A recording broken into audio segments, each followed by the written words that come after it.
December 8th, 1980, 10:50 p.m. Shots fired on 1 West 72nd Street. There was a man pointing, and he said, "That's the man doing the shooting." 10 years earlier, the Beatles' last concert, 1969, the end of an era.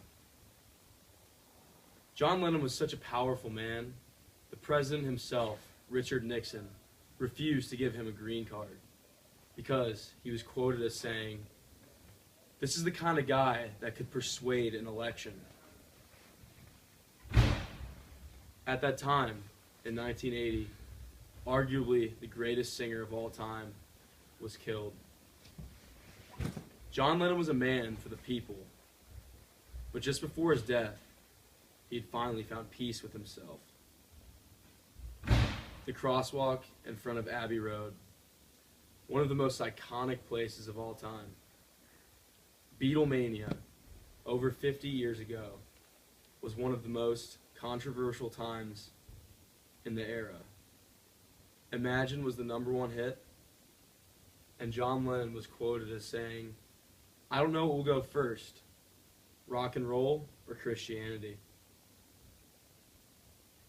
John's wife, Yoko Ono, who he referred to as Mother, was his long lover, and they never sought refuge with each other, except one time early in their relationship when she kicked him out and packed his bags for Los Angeles. John loved the women. He loved the alcohol, the fame, and the fortune. But 3 weeks into living in Los Angeles, John called home and said, "Yoko, I'm ready for you." December 8th, John Lennon's last interview, was quoted as saying, "I have changed my life, and I am ready to begin anew." They asked him questions about security. He said, "I can finally walk down the street, and people ask me, 'Hey John, how's the baby?' instead of griping him and asking for his autograph." John finally found his peace. He found refuge from Beatlemania with Yoko Ono. Not long after finding his refuge, John Lennon would meet his fate 9 years later. December 8th, 1980, 11:15 p.m.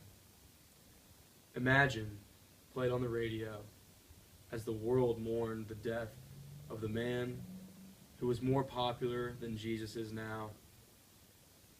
Ladies and gentlemen, the ghost of John Lennon.